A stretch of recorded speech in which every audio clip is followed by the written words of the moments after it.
Vamos dar continuidade à nossa aula sobre o Plano Real. Então, o Plano Real ele buscou atacar dois componentes. O diagnóstico da inflação inercial ele considera que a inflação é decorrente da ocorrência de choques que levam à aceleração da inflação, a mudança para um novo patamar e a tendência que faz com que essa inflação permaneça neste patamar. Este foi o diagnóstico utilizado pela equipe do Plano Real. Ou seja, é exatamente o diagnóstico da inflação inercial. Assim, nós podemos afirmar que o Plano Real ele foi um plano apenas de combate à inflação que através de diferentes mecanismos buscou combater apenas o componente inercial? O que vocês acham? Essa afirmação ela é verdadeira ou ela é falsa? O Plano Real ele buscou atacar apenas o componente inercial? Não.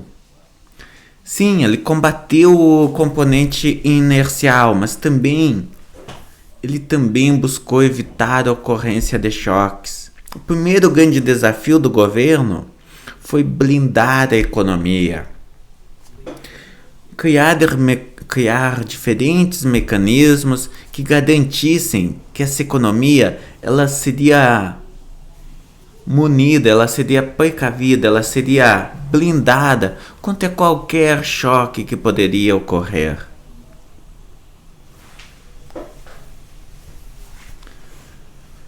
Então vejam, deveriam haver mecanismos que permitissem que estes choques eles fossem dissipados, não resultando em aceleração inflacionária.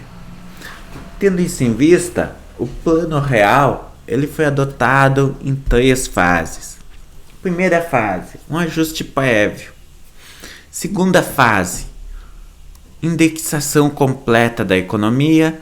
E terceira fase, reforma monetária, a transformação da URV no real. Então vejam, a primeira fase do plano é exatamente evitar acabar com qualquer fonte de pressão inflacionária. Ou seja, qualquer choque, qualquer variável responsável por dar choque e por contribuir para o aumento da inflação neste país deve ser extinta. O governo ele já fez uma tarefa importante abrindo a economia. Ele também já fez uma tarefa importante estatizando empresas. Este processo tem continuidade, mas o governo ele também faz um ajuste fiscal prévio. Por quê? Porque com o fim da inflação, o governo ele não pode mais recorrer ao imposto inflacionário. O que o governo fazia? As contas do governo, imagina o seguinte, qual que era a estratégia do governo para fazer as suas contas fechar, dado que as suas contas eram deficitárias? A solução do governo era muito simples. Ele atrasava os pagamentos, atrasava a realização dos gastos e adiantava o máximo que ele pudesse a arrecadação. Ou seja, no período da inflação, na verdade, o que nós observamos? Na década de 80, deixa eu representar aqui o efeito da inflação sobre a arrecadação do governo. Qual que é o grande desafio do governo? Vamos imaginar o seguinte, no mês de janeiro, por exemplo, foi vendido um carro. O IPI referente à venda deste carro, ele vai ser recolhido apenas em março. Consequência, durante 3 meses, a inflação vai corroer este valor. Digamos, um carro ele foi vendido por 100 mil unidades monetárias. 10 mil, o que vai gerar 10 mil unidades monetárias de IPI. Qual que é o problema? O problema é que este carro foi vendido em janeiro aqui, e o recurso ele só vai ser recolhido para a União em março.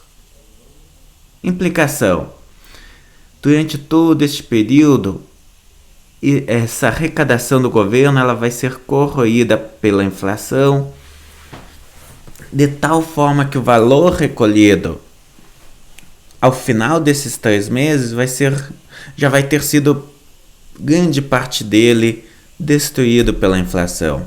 Ou seja, a inflação ela reduz a arrecadação do governo. É o chamado efeito Oliveira-Tanzi. Então, de acordo com o efeito Oliveira-Tanzi, em período de inflação, de hiperinflação, o governo tem as suas contas prejudicadas. O que aconteceu no governo? O que aconteceu no Brasil?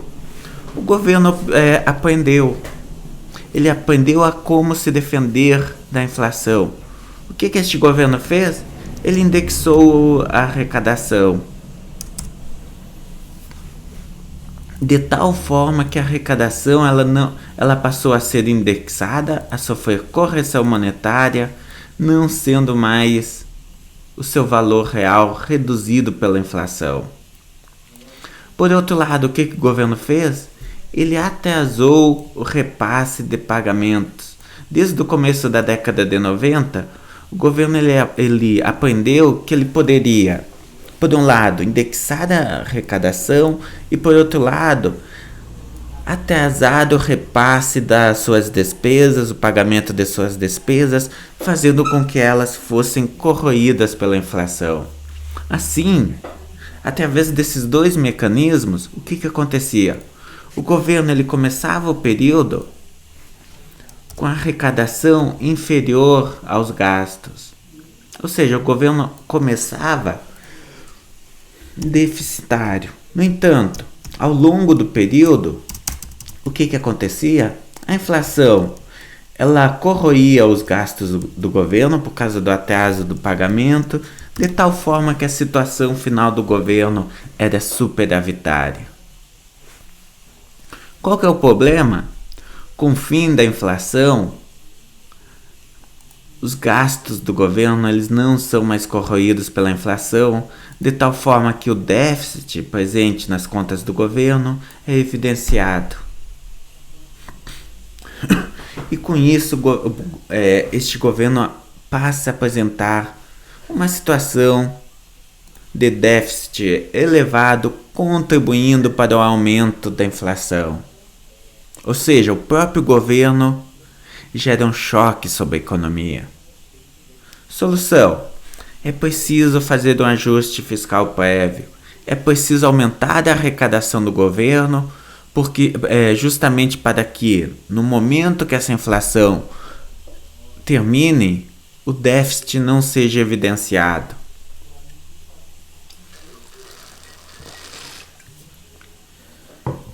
E é exatamente isso que o governo faz. Ele aumenta tributos e faz uma política de contenção de gastos, de corte de gastos.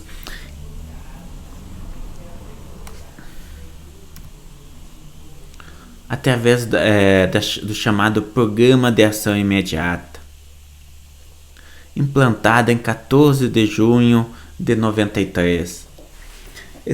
Então, através deste programa, o que o governo fez? Ele reduziu seus gastos, aperfeiçoou os instrumentos de arrecadação, aprofundou o programa de privatização e, além disso, ele criou o Fundo Social de Emergência, sendo que este fundo ele seria abastecido por impostos oriundos, por tributos oriundos de diferentes fontes. Por quê? Porque o governo ele não precisaria mais repassar os limites definidos pela Constituição para os estados e municípios.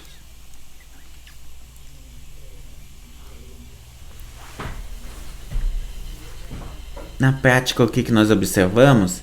15% da arrecadação do governo deixou de ser repassadas para os estados.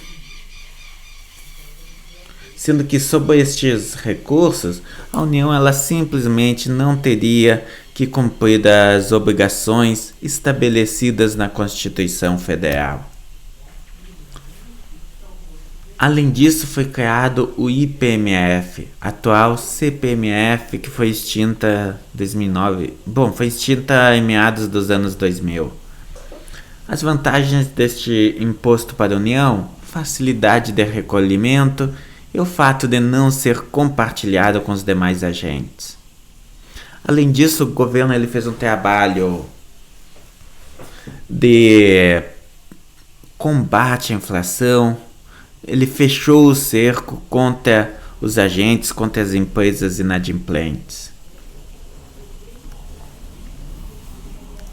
Assim, todas essas medidas elas contribuíram para aumentar consideravelmente a arrecadação do governo e, ao mesmo tempo, possibilitando que o governo acumulasse uma reserva de recursos, justamente criando uma condição adequada para a realização do ajuste fiscal, melhor dizendo, para a estabilização da economia.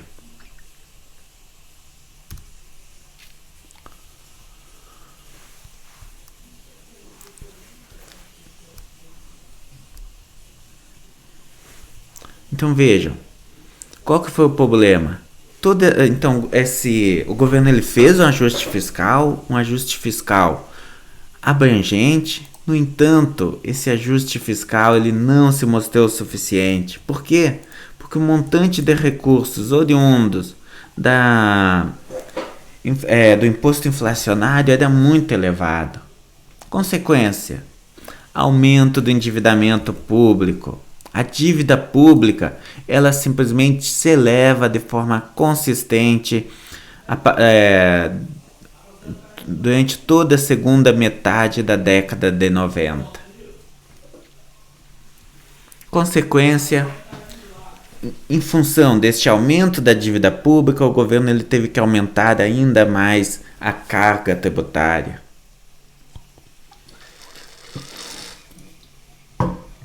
Com o aumento nas alíquotas de diferentes impostos. A segunda fase: criação da URV. Então vejam, qual que era o grande desafio aqui? O desafio do governo era acabar com a defasagem entre os agentes. Dado que nós temos que os agentes aqui eles apresentam defasagem entre eles na elevação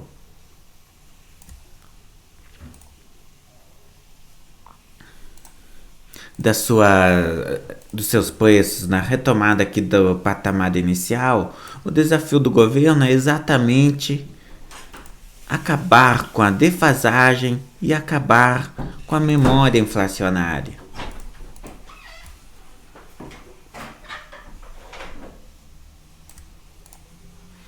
Como que o governo fez isso? Muito simples. Quando que a memória inflacionária desaparece? Em períodos de hiperinflação. Então o que o governo fez foi, através da URV, simular um processo hiperinflacionário. De tal forma que a URV ela era corrigida diariamente pela inflação do período, o que fazia com que os agentes, paulatinamente, eles migrassem para a URV. E uma vez que eles migrassem para a URV, o que acontecia? Os seus preços passavam a ser reajustados diariamente. Então vejam, em condições normais, por exemplo, o salário de um trabalhador, ele é reajustado a cada 3 meses, a cada 6 meses.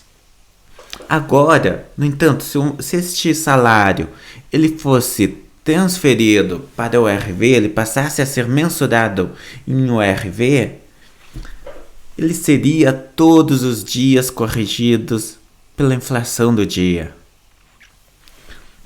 Assim, esse salário ele passaria a ser hiperindexado, ele passaria a sofrer indexação diária, de tal forma que essa defasagem entre os agentes, no momento que todos os agentes passassem a ter os seus preços expressos em ORV, a defasagem desapareceria porque todos os agentes estavam tendo seus preços indexados diariamente. A memória inflacionária também desapareceria justamente porque a inflação estava sendo corrigida pela própria inflação do dia. Qual que era o grande desafio? É garantir que nenhum agente vai ter os seus preços indexados de forma defasada, no momento em que o seu nível de renda é inferior à renda média dele. Aqui, vamos retornar. Aqui, por exemplo, o agente B, os seus preços devem ser reajustados no momento que a sua renda for igual à renda média, e não no momento em que a sua renda for inferior à renda média. Este é o grande desafio. Para isso, o governo estabeleceu um prazo de conversão para o RV, ou seja, cada agente definiria qual a melhor época para que o seu preço passasse a ser corrigido automaticamente pela ORV. Assim, o que aconteceria? O agente A, ele esperaria até este momento aqui para passar a ter os seus preços expressos em ORV. Ou seja, cada agente definia o momento em que ele no qual ele estava mais confortável para ter os seus preços expressos em ORV. E com isso acaba o problema de um agente ser pego com seus preços defasados. Este foi o segredo do Plano Real. Foi isso que fez ele dar certo. O fato do governo criar uma moeda virtual que simulava um processo de hiperinflação, resultando em superindexação. Então veja, o que o governo fez? Professor, o que o governo fez foi acabar com a indexação. Errado, meus caros. O que o governo fez foi exatamente o contrário. Ele simulou um processo de superindexação na economia. Por quê? Porque a superindexação ela era necessária para acabar com o conflito distributivo, para acabar com a memória inflacionária e com a defasagem no reajuste dos agentes. E foi exatamente isso que o governo fez. De tal forma que a segunda fase do Plano Real ela foi indexada em 27 de maio de 1994. Então vejam, o governo ele ficou quase um ano, desde junho, aqui desde 14 de junho de 93 até maio de 94, o governo ficou estabilizando as suas contas. Em 27 de maio, ele adota o RV.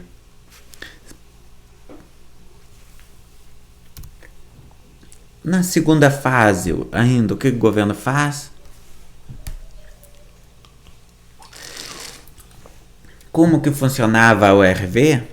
Todos os preços, paulatinamente, ao sabor das decisões dos agentes, eles passaram a ser expressos em ORV.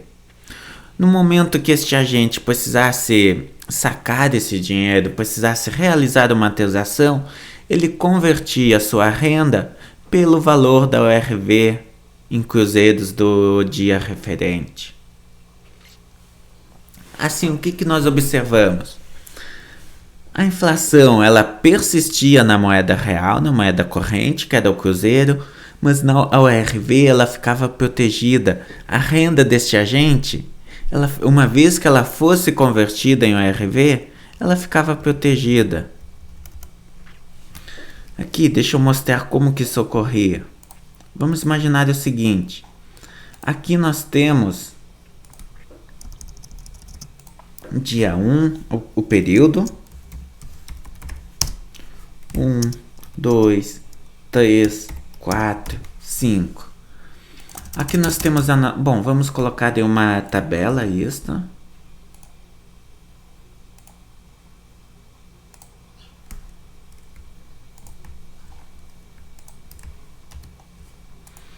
Então vejam, aqui nós temos o período, o valor em cruzeiros, digamos a inflação,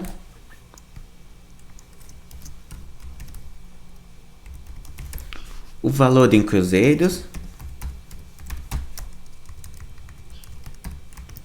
e o valor em URV.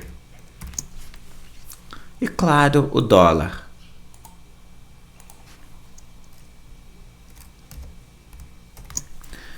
A URV ela tinha sido ancorada ao dólar de tal forma que ela valia 1 para 1.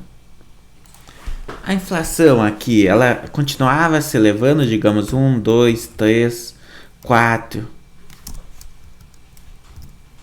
5, 6. Como consequência, o cruzeiro, a moeda corrente, continuava se desvalorizando dia após dia. O que eu estou fazendo aqui? Eu estou expressando a inflação em termos de quantidade de recursos necessárias para adquirir uma unidade do bem. Vamos imaginar aqui um pacote de arroz. No dia 1 era necessária uma moeda, ou seja, 1 cruzeiro para comprar este pacote de arroz. No dia 2, 2 cruzeiros, 3 cruzeiros e assim segue.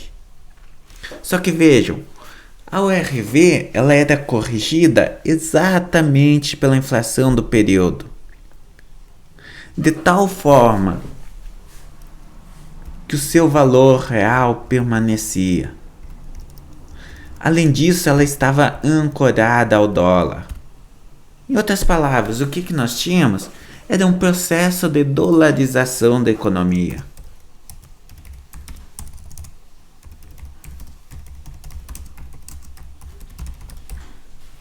De tal forma que o que os agentes faziam? Eles passaram a olhar para o dólar, olhar para o comportamento do dólar e ver o que aconteceria com o dólar. Por quê? Porque se o dólar fosse desvalorizado, esses agentes automaticamente eles passariam a pedir reajuste dos seus preços.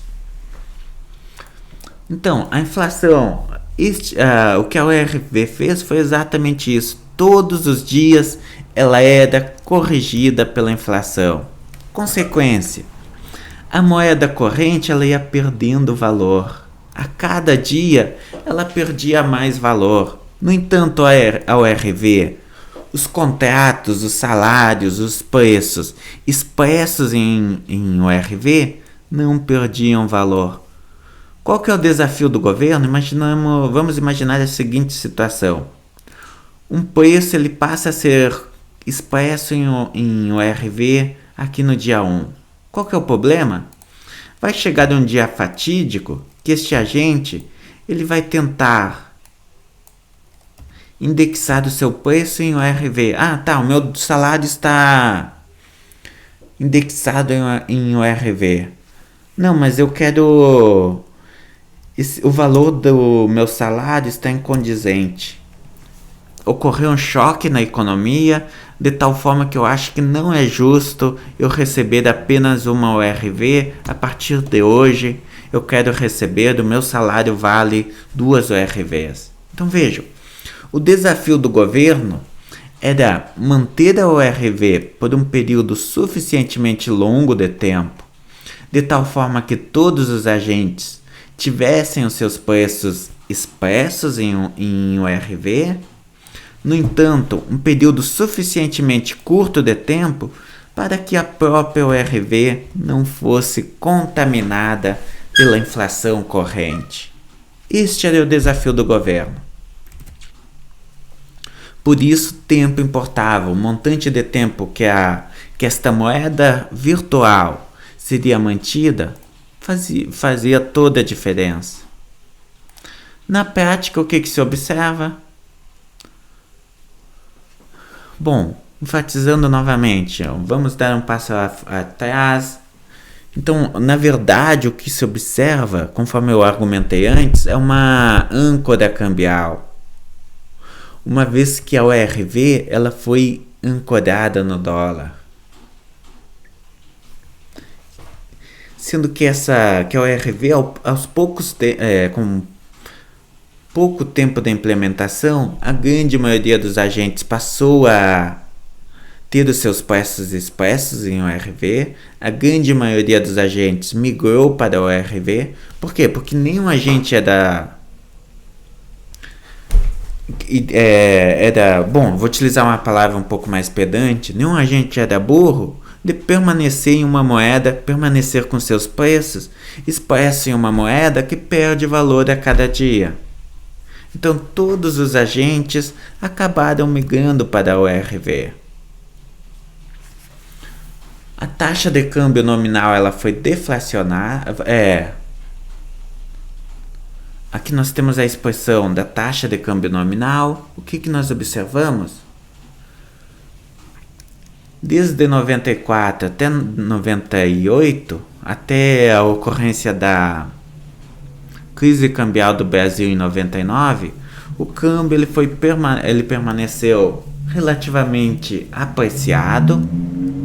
O câmbio ele foi apreciado com o objetivo de segurar os preços, sendo que devido à inflação residual, ele inclusive se apreciou ainda mais no período. Vejam, o câmbio aqui ele chegou a ser cotado a menos de R$1 um dólar, o que evidencia uma superinflação, um processo de supervalorização cambial.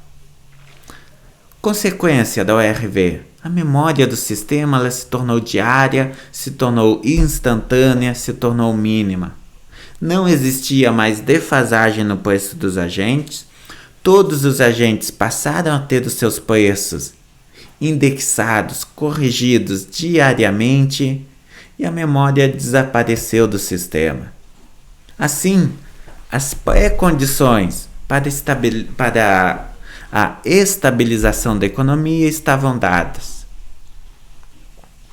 E com isso nós partimos para a terceira fase do plano, qual seja o plano real, a introdução do real, da nova moeda. De tal forma que R$1 passou a valer uma ORV que valia $1, que por sua vez valia 2.750 cruzeiros reais.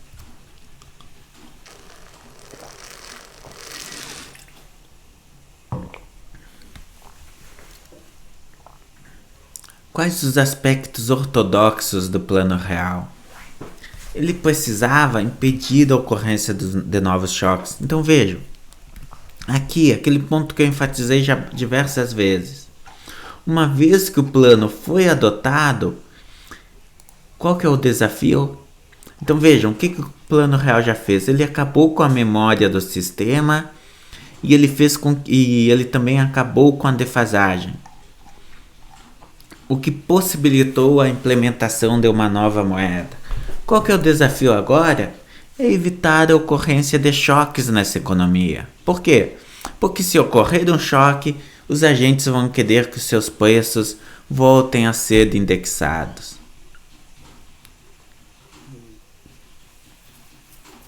O que o governo faz? Ele mantém uma âncora cambial. Ele passa a utilizar a política monetária para atrair capital estrangeiro e, com isso, blindar a economia contra choques externos. De tal forma que a poupança externa era utilizada. Ocorria um choque.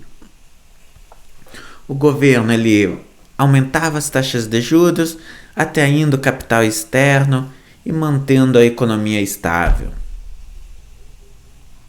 Com isso, conseguindo manter a economia estável. De tal forma que a âncora cambial e a abertura comercial possibilitaram blindar a economia contra a ocorrência de choques.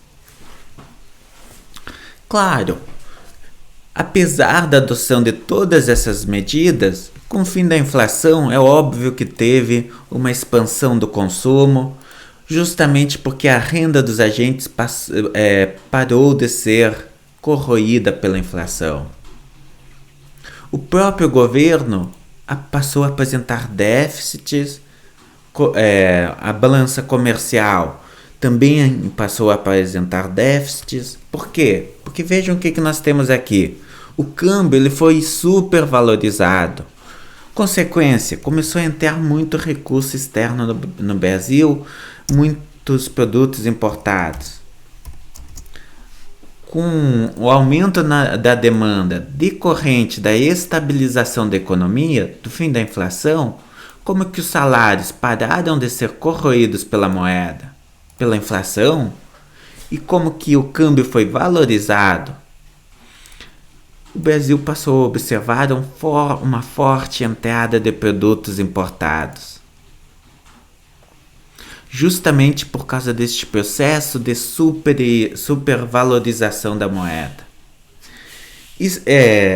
Este aumento das importações teve um efeito positivo, pois conseguiu efetivamente evitar o retorno da inflação. No entanto, resultou em um déficit comercial crescente. Consequência, esse déficit ele precisava ser financiado com a entrada de divisas, através do endividamento. Problema? Então vejam, não fosse suficiente o Brasil apresentar um déficit crescente, o cenário externo começou a não ser tão favorável. Teve a crise do México em 95. O que o governo fez? Aumenta a taxa de juros para atrair capital estrangeiro. Então vejam, o que nós temos a partir de então? Sempre que ocorre um choque externo, uma crise em um outro país, o Brasil ele tem que fazer o quê? Ele tem que elevar a taxa de juros para atrair capital estrangeiro, atrair investimento em portfólio. Qual que é o problema que isso gera? Este aumento da taxa de juros implica numa política monetária contracionista, o que resulta em redução no nível de atividade econômica, em retração no nível de atividade da economia. São chamados voos de galinha. A economia ela entra num processo de stop and go, ou seja, quando a economia mundial vai bem, a taxa de juros nacional se reduz e a economia cresce. Quando a economia mundial vai mal, o governo brasileiro é obrigado a aumentar a taxa de juros para atrair investidores estrangeiros e conter a saída de investidores estrangeiros, o que resulta em penalização, em redução na taxa de crescimento da economia. Aqui, nós temos a taxa Selic em cada uma das crises que ocorreram no mercado externo. Crise do México, o governo ele aumenta a taxa Selic. Passada a crise do México, reduz a taxa Selic. Crise da Ásia, aumenta a taxa Selic. Passa a crise da Ásia, reduz. Crise da Rússia, aumenta. E assim vai.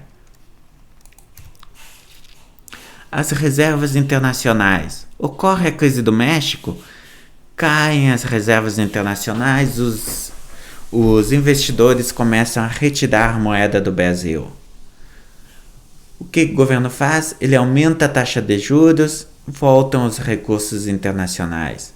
Tem a crise da Ásia, cai os estrangeiros, os investidores estrangeiros começam a retirar moeda do país. O que o governo faz? Aumenta a taxa de juros, esses recursos retornam. Tem a crise da Rússia, o governo aumenta a taxa de juros, mas observem aqui o que acontece. A situação das contas públicas já está tão agravada, a dívida pública do Brasil já cresceu tanto devido à necessidade de esterilização desses recursos, porque vejam, o governo ele aumentou a taxa de juros, Bom, aqui no gráfico anterior, o governo aumenta a taxa de juros. Isso resulta na entrada de capital estrangeiro. O que o governo tem que fazer? Ele tem que esterilizar esse dinheiro.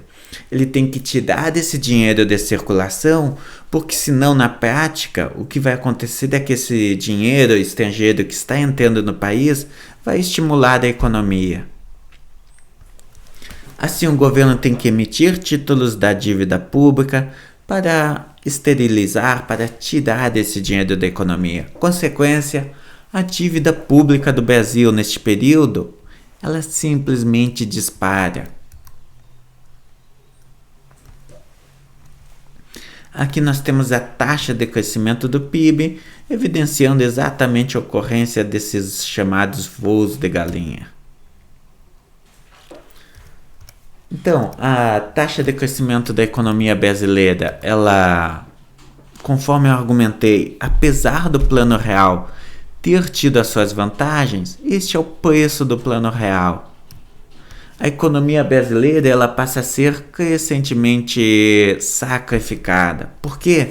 Porque o governo ele precisa manter a economia blindada contra choques. Para isso, ele vai fazendo o quê? Aos poucos, as contas públicas elas vão sendo sacrificadas. A economia ela vai sendo sacrificada. Por quê? Porque este governo ele precisa atrair capital estrangeiro de qualquer forma. Vejam, o déficit na balança comercial vai se tornando cada vez mais elevado, de tal forma que o volume de recursos necessários, o volume de capital externo necessário é crescente, ou seja, a economia ela vai caminhando para um cenário de crescente insustentabilidade desse conjunto de políticas. Sendo que isso pressiona cada vez mais as contas do governo. Uma vez que o governo ele tem medo de que se ele liberar a economia, a inflação volte. Em outras palavras, o que nós temos aqui? O governo ele não sabe se a memória inflacionária já desapareceu.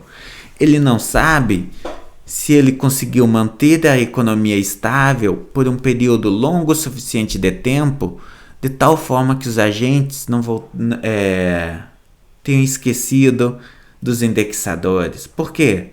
Porque o risco que o governo corre aqui é de que ele desvalorize a moeda. Isso vai contribuir para resolver o problema das contas públicas, mas vai provocar um choque na economia. Se a memória inflacionária ainda é recente, os agentes eles vão indexar os seus preços, todos os agentes dessa economia sistematicamente vão buscar aumentar os seus preços, o que vai fazer com que a inflação retorne. Diante deste medo, o que o governo faz? Ele vai postergando o máximo possível o prazo de liberação da economia. Ocorrem as crises e o governo diz ainda é muito cedo para liberar a economia. Chega 95, 96, 97, 98, 99, o governo ele vai postergando a economia justamente para acabar com a memória inflacionária. Claro, isso infelizmente ocorre às custas da economia, às custas dos diferentes parâmetros, resulta na penalização da taxa de crescimento da economia. Mas diante do risco identificado pela possibilidade de retorno da inflação, era um custo aceitável, um custo que precisava ser pago. 99, o que acontece? Então vejam, 95, crise do México, 97, crise da Ásia, 98, crise da Rússia, 99, crise do Brasil. 99, o Brasil não consegue manter a sua moeda valorizada, acabam as reservas internacionais, por mais que o governo eleve a taxa de juros, ele começa a observar uma saída sistemática de capital estrangeiro. Por quê? Porque o investidor ele começou a perceber que o nível de endividamento do Brasil era muito grande, que as contas públicas estavam em uma situação insustentável e que o governo não teria outra solução a não ser desvalorizar o câmbio. Consequência, todos os investidores começaram a fugir do Brasil.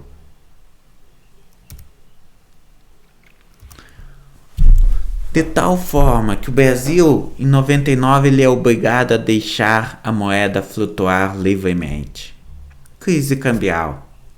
Para nossa felicidade, essa crise cambial, apesar da crise, o trabalho feito pelo governo, no sentido de acabar com a inflação, se mostrou eficiente, de tal forma que a inflação não retornou.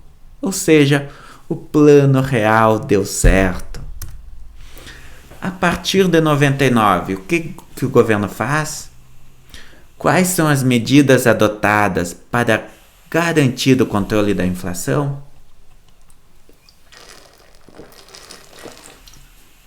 Nós temos o famoso tripé macroeconômico. Qual seja, o câmbio, taxa de câmbio flutuante, metas de inflação e metas de superávit primário. Então vejam, de 1994 a 1998, o câmbio era responsável por cuidar da inflação.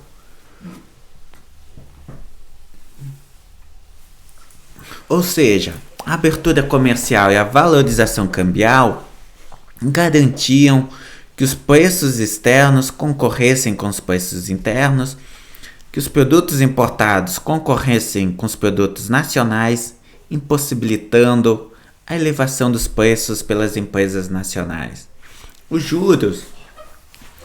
A taxa de juros era utilizada para atrair capital estrangeiro e com isso cuidar da balança de pagamentos, das contas externas. Pós 99, juros cuida da inflação, metas de inflação. O governo ele passa a trabalhar com o sistema de metas de inflação de tal forma que quando a inflação se eleva, o governo aumenta a taxa de juros, reduzindo o nível de atividade econômica.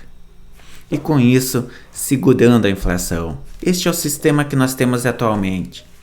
O sistema de metas de inflação faz com que a inflação fique sob controle. A política monetária ela é utilizada no Brasil para controlar a inflação. O câmbio flutuante ele cuida da balança de pagamentos. Quando a balança de pagamentos do Brasil é deficitária, desvaloriza o câmbio se desvaloriza automaticamente. Quando ela é superavitária, o câmbio se valoriza automaticamente. E por fim, o gasto do governo, metas de superávit primário para garantir que este governo não vai ser deficitário, que ele não vai ter incentivo a imprimir moeda para fechar as suas contas. Então vejam, pergunto para vocês, qual que é a prioridade do governo? As políticas macroeconômicas do Brasil, na atualidade, elas são conduzidas com qual objetivo? Apenas um, manter a moeda estável. Qualquer outra política é supérflua. O objetivo principal é garantir que a inflação não retorne. A política fiscal aqui, metas de superávit primário, a política cambial e a política monetária, elas são conduzidas justamente com o objetivo de garantir a estabilidade da economia. Qualquer outro objetivo, crescimento econômico, planos voltados para a estrutura produtiva, esquece. Desde o plano de metas, o Brasil ele simplesmente não tem mais nenhum plano voltado para o crescimento, voltado para a mudança na estrutura produtiva. Teve a PITS em 2004, teve PAC em 2006, teve Plano Brasil Maior em 2011 e 2012, mas foram todos apenas iniciativas, não chegaram a ser consolidados. De tal forma que o único objetivo do governo é garantir a estabilidade da economia. A partir de 2016, 2017, com a aprovação da PEC do gasto público, essa situação foi agravada ainda mais. Por quê? Então vejam aqui. Qual que era o objetivo? Metas de superávit primário. Ou seja, o gasto do governo ele não deveria crescer acima da arrecadação. Então vejam, aqui o governo ele tem uma meta de que em cada período o gasto menos a tributação, claro, tudo isso dividido pelo PIB,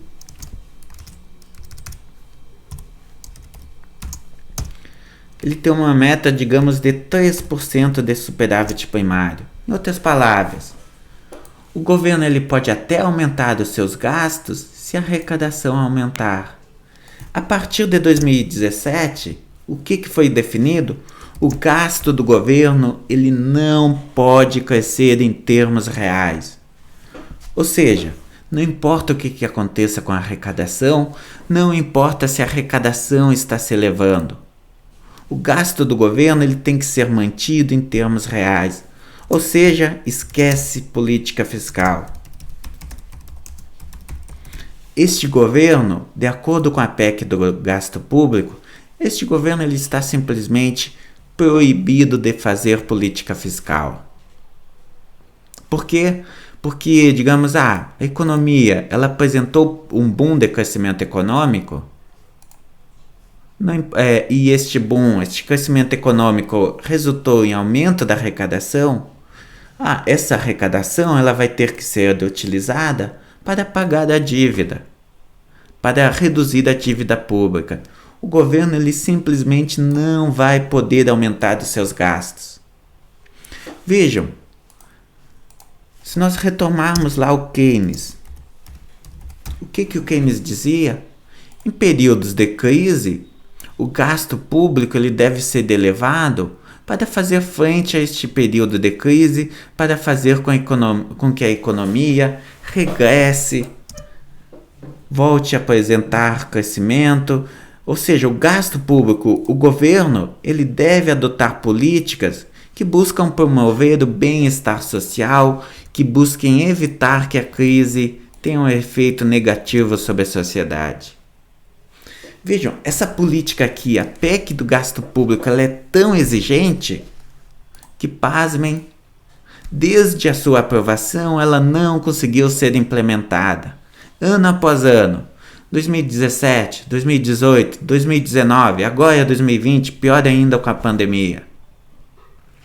Simplesmente o governo ele teve que aumentar os seus gastos e flexibilizar a política fiscal, justamente porque o Brasil estava observando períodos de choques tão elevados, de crise tão elevada, que o governo ele não tem outra escolha a não ser aumentar os gastos públicos e desrespeitar a PEC do gasto público.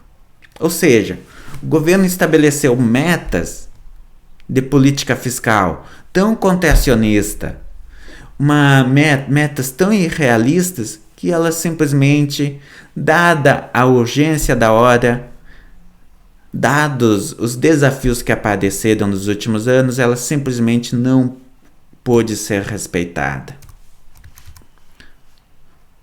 Bom, plano real seria isso. Fico à disposição para responder perguntas.